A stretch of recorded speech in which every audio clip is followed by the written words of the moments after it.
প্রকৃত ভালোবাসার বন্ধন কখনো দূরত্বে ছিঁড়ে যায় না, সময়ের পরীক্ষায় হারিয়ে যায় না। সম্পর্ক কেবল চোখে চোখ রাখার নাম নয়, বরং হৃদয়ে হৃদয় বাঁধার এক অবিচ্ছেদ্য অনুভূতির নাম। একটা সম্পর্ক টিকিয়ে রাখার জন্য সবচেয়ে জরুরি হলো দুজনের আন্তরিকতা, একে অপরের প্রতি টান ও ভালোবাসা। যদি সত্যিকার অর্থে মনের গভীর অনুভূতি থাকে, তাহলে হাজারো বাধা এলেও সম্পর্ক অটুট থাকে। কারণ সম্পর্কের ভিত্তি যদি বিশ্বাস ও সম্মান হয়, তবে তা কখনো ভেঙে যায় না। অনেক সময় দেখা যায় জীবন আমাদের দূরত্বে ঠেলে দেয়, ভুল বোঝাবুঝি এসে দেয়াল তুলে।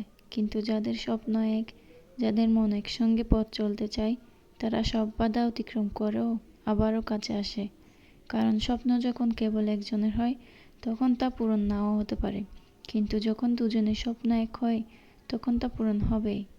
ভালোবাসা মানে কেবল একসঙ্গে থাকা নয়, বরং একে অপরকে বোঝা, কঠিন সময়ে হাত ধরে রাখা। কখনো যদি ঝড় আসে, যদি দূরত্ব তৈরি হয়, মনে রাখতে হবে সত্যিকারের ভালোবাসা হারিয়ে যায় না, হারিয়ে যেতে পারে না। যদি মনের টান সত্যি থাকে, যদি ভালোবাসা প্রকৃত হয়, তাহলে কোনো ঝড়ই বিচ্ছেদ ঘটাতে পারে না।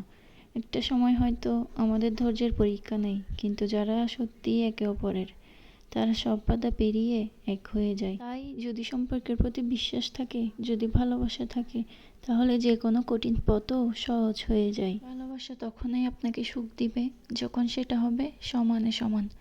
অর্থাৎ আপনি যাকে ভালোবাসেন, তাকেও ঠিক একইভাবে আপনাকে ভালোবাসতে হবে। আপনি যেমন আপনার ভালোবাসার কিংবা পছন্দের মানুষকে গুরুত্ব দেন, সময় দেন এবং তার যত্ন নেন, ঠিক একইভাবে তাকেও আপনাকে গুরুত্ব দিতে হবে, সময় দিতে হবে এবং যত্ন নিতে হবে। ভালোবাসা মানুষকে ঠিক তখনই সুখী করে তোলে, যখন ভালোবাসার মানুষ আপনার মতো করেই আপনাকে ভালোবাসে, আপনাকে বুঝতে পারে। পরস্পরের মনের বনিবনা এবং ভালোবাসা সমানে সমান হলেই কেবল ভালোবেসে মানুষ সুখ পায়।